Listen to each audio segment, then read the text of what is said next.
Hello दोस्तों, आप सभी का बहुत बहुत स्वागत है, अभिनंदन है। 12th रेलवे एनटीपीसी 2025 के लिए मेरे दोस्त आज 7 अगस्त है और 7 अगस्त के दोस्त दूसरे शिफ्ट का एग्ज़ाम ख़त्म हो चुका था। तो दोस्तों आज के पेपर में क्या लेवल रहा इस क्लास के माध्यम से दोस्त आइए चर्चा करने वाले हैं, ठीक है। और दोस्त अगर आप सबको क्लास अच्छा लगे ना तो आप सबसे दोस्त रिक्वेस्ट है, आप वीडियो को दोस्त लाइक करनी है और चैनल को ज़रूर सब्सक्राइब करके जानिए, ठीक है। तो मेरे दोस्त टाइम को वेस्ट ना करते हुए पहला क्वेश्चन देखते हैं, ठीक है। दोस्तों पहला क्वेश्चन बहुत ही लल्लू पूछा गया था, ठीक है, जिसमें से पूछा गया था कि 7वीं अनुसूची का संबंध है। इसमें से दोस्तों आपको आंसर बतानी है और ये बहुत ही इजी क्वेश्चन पूछा था। तो दोस्तों केंद्र और राज्यों के बीच शक्तियों से विभाजन से संबंधित आपके दोस्तों हमारे संविधान के 7वीं अनुसूची में कहा गया। लेकिन दोस्तों इसमें 3 सूची है, जिसमें से संघ सूची, राज्य सूची और समवर्ती सूची। हमेशा क्वेश्चन पूछा जाता है कि समवर्ती सूची कौन से देश के संविधान से लाया गया था। तो वहीं दोस्तों आपको ऑस्ट्रेलिया के संविधान से लाया गया था, जो आप सबको दोस्तों याद रखनी है, ठीक है। लेकिन दोस्तों आपको इस क्वेश्चन के माध्यम से 11वां अनुसूची याद रखनी है, जो आपके पंचायती राज्य से संबंधित है। इसी तरह से दोस्तों आपको 12वीं अनुसूची की बात करूँ दोस्तों तो वहाँ नगर निगम से संबंधित है। इसी के साथ दोस्तों अगर मैं 8वीं अनुसूची की बात करूँ मेरे दोस्त तो बहुत इंपॉर्टेंट है, भाषा से संबंधित है। और अगर मैं 9वीं अनुसूची की बात करूँ मेरे दोस्त तो ये भी इंपॉर्टेंट है, जो आप सबको कमेंट बॉक्स में आंसर करनी है, ठीक है। लेकिन दोस्तों अगला क्वेश्चन जाने से पहले एक छोटा सा इन्फॉर्मेशन है।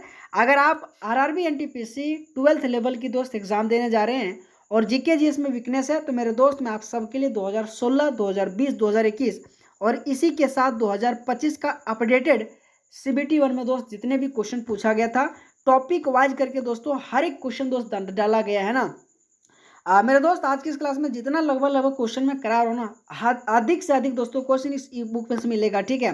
तो दोस्त अगर आपको लेना है, अपने कमियों को दूर करना चाहते हैं तो मात्र 21 रुपये लगेगा। कैसे लेना है तो इस व्हाट्सअप नंबर के माध्यम से दोस्तों जुड़ सकते हैं ना। अगर दोस्तों मैं कहूँ इसमें किस प्रकार से क्वेश्चन डाला गया आप ये देख सकते हैं, पूरे के पूरे सिस्टमेटिक तरीके से फ्रेश फ्रेश दोस्त क्वेश्चन इसमें डाला गया। तो आपके लिए दोस्तों ये बहुत ही रामबान दोस्तों साबित होने वाला ये पीडीएफ है ना। तो दोस्त आइए अगला क्वेश्चन देखते हैं, ठीक है। मेरा दोस्त अगला क्वेश्चन भी बहुत ही लल्लू है कि कंट्रोल+S का शॉर्टकट किसके लिए प्रयोग किया जाता है। मैं दोस्त आरआरबी एनटीपीसी सीबीटी 1 का जब क्लास ले रहा था ना उस समय दोस्त मैंने आपको शॉर्टकट से संबंधित अच्छे तरीके से रिवीजन कराए थे, ठीक है। तो दोस्तों आपको दोस्तों याद रखनी कि किसी भी फाइल को सेव करने के लिए कंट्रोल+S का प्रयोग किया जाता है, ठीक है। लेकिन दोस्तों अगर मैं कहूँ कि कंट्रोल+V का प्रयोग तो दोस्तों आपको पेस्ट करने के लिए कंट्रोल+V का प्रयोग किया जाता है। अगर मैं कंट्रोल प्लस दोस्तों X की बात करूँ तो कट करने के लिए किया जाता है। उसी तरह दोस्तों आपको याद रखनी है, ठीक है। इसी तरह से आपकी दोस्तों बहुत सिंपल है कि कंट्रोल+C का किसके लिए प्रयोग किया जाता है तो कॉपी करने के लिए कंट्रोल+C का प्रयोग किया जाता है, ठीक है। मैं उम्मीद करता हूँ दोस्त ये सभी क्वेश्चन आप सबको याद होगा, ठीक है।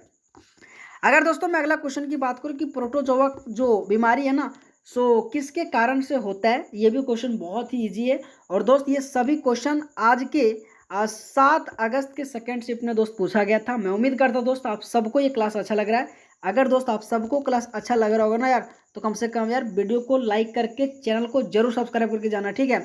तो प्रोटोजोआ कौन से कारण से होने वाला रोग है तो दोस्त मलेरिया इस क्वेश्चन का राइट आंसर आ जाएगा, जो आप सभी को याद रखनी है, ठीक है। अगर दोस्तों मैं अगला क्वेश्चन की बात करूं कि सिंदूर ऑपरेशन में कौन सी मिसाइल का उपयोग किया गया था। दोस्तों मैंने बार बार आप सबको कह रहा था ऑपरेशन सिंदूर से आपके एग्जाम में ये क्वेश्चन पूछा जाएगा। लो दोस्त आज के 7 अगस्त के दूसरे शिफ्ट में क्वेश्चन पूछ लिया।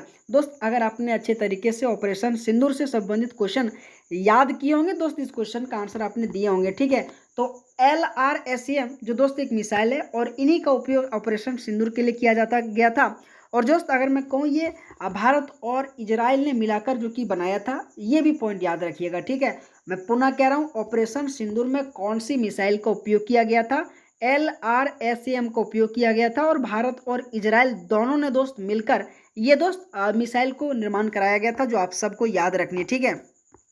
अगर दोस्तों मैं अगला क्वेश्चन की बात करूं कि किस आदिवासी आंदोलन को उलगुलान भी कहा जाता है।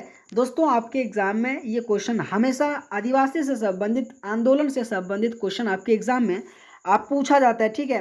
तो दोस्त अगर मैं इस क्वेश्चन का आंसर की बात करूं तो मुंडा आंदोलन आ जाएगा, ठीक है, कि मुंडा आंदोलन जिसे दोस्त उलगुलान भी कहा जाता है। अच्छा, बिरसा मुंडा के नेतृत्व में 1899 से लेकर 1900 में जो कि झारखंड में एक महत्वपूर्ण आदिवासी विद्रोह था और यह आंदोलन ब्रिटिश औपनिवेशिक शासन और स्थानीय शोषकों के खिलाफ था, जिसका उद्देश्य आदिवासियों के भूमि अधिकार और सांस्कृतिक पहचान की रक्षा करना था। ठीक है, जो दोस्त आप सबको याद रखना, ये क्वेश्चन आपके एग्जाम में पूछा गया था, है ना।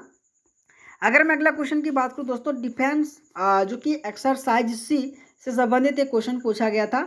तो दोस्तों आप सबको याद रखने की डिफेंस एक्सरसाइज सी एक भारतीय तटरक्षा अभ्यास है, जिसका आयोजन भारतीय नौसेना द्वारा किया जाता है और यह अभ्यास नवंबर 2022 में आयोजित किया गया था। इसमें भारतीय नौसेना, तटरक्षक बल और अन्य संबंधित समुद्री मंत्रालयों ने भाग लिया था।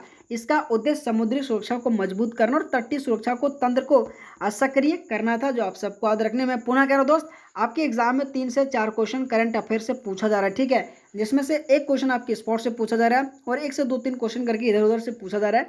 तो मैं उम्मीद करता हूं दोस्त करंट अफेयर से संबंधित क्वेश्चन आप सबको याद होना चाहिए। ठीक है, क्योंकि क्वेश्चन दोस्त पूछा जा रहा है।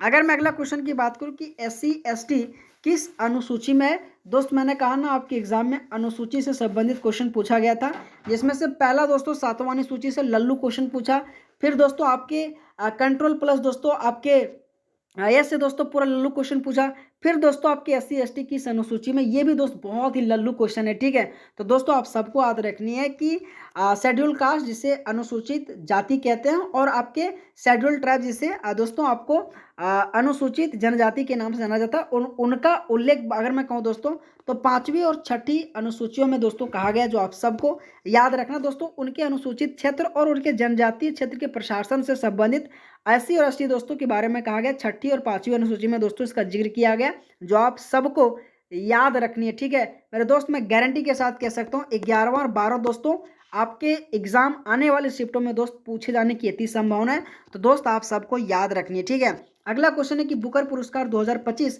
किसे मिला है। दोस्त ये जितने भी क्वेश्चन है ना रियल क्वेश्चन और आपके आज के सेकंड शिफ्ट के दोस्तों एग्जाम पूछा गया है ना। तो दोस्त अगर मैं कहूँ 2025 का अंतर्राष्ट्रीय बुकर पुरस्कार बानू मुस्तक जिसे हार्ट लैब को मिला है, जो दोस्तों आप सबको याद रखने, और ये क्वेश्चन दोस्त बहुत इजी है अगर आपने करंट अफेयर पढ़े होंगे। ठीक है, बानू मुस्तक हार्ट लैब को दोस्तों 2025 का अंतर्राष्ट्रीय बुकर पुरस्कार से सम्मानित किया गया था, जो दोस्तों आप सभी को याद रखनी है। ठीक है, तो दोस्त मैं पुनः कह रहा हूँ RRB NTPC 12th लेवल के लिए दोस्त आप सबके लिए बहुत ही बढ़िया दोस्त कंटेंट बनाया हूँ, जिसमें से दोस्त 2016, 20, 21 और इसी के साथ अपडेटेड 2025 के जितने भी दोस्तों पेपर हुआ था उनसे एक एक क्वेश्चन को छांट छांट कर टॉपिक वाइज करके दोस्तों मैं एक कंटेंट बनाया हूँ। मात्र 21 रुपये लग रहा है दोस्तों, अगर आपको लेना है तो इस व्हाट्सअप नंबर के माध्यम से दोस्त जरूर जुड़िएगा, है ना।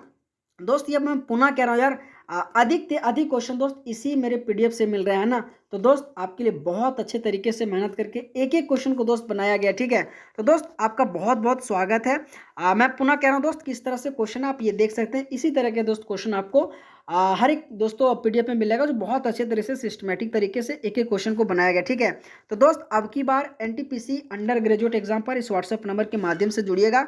तो दोस्त आप सबको क्लास कैसा लगा, अगर दोस्तों आप सभी को क्लास अच्छा लगा होगा, कम समय में आपको दोस्तों जानकारी दिया हूँ, ठीक है, तो वीडियो को लाइक करनी दोस्त, और आप सबसे रिक्वेस्ट है एग्जाम एनालिसिस दोस्तों जब तक एग्जाम खत्म ना हो जाए दोस्त चैनल को जरूर सब्सक्राइब करना, मैं आपको इसी तरह से दोस्त क्लास कराऊंगा। ठीक है, तो दोस्त बहुत बहुत धन्यवाद, थैंक यू सो मच आप सभी मेरे साथीगण का। ठीक है, ऑल द बेस्ट। लेकिन दोस्त आप सबसे रिक्वेस्ट है अब का कब आने वाले शिफ्टों में एग्जाम में दोस्तों कमेंट बॉक्स में जरूर कीजिएगा। ठीक है, ताकि दोस्त मैं आप सबके लिए जो इंपॉर्टेंट ज़्यादा क्वेश्चन जो अधिक से अधिक पूछा जाएगा ना, तो मैं पूरे के पूरे आप सबको रिवीजन करा दूंगा। ठीक है, तो ऑल द बेस्ट आप सबका, थैंक यू सो मच आप सब मेरे साथीगण को। ओके।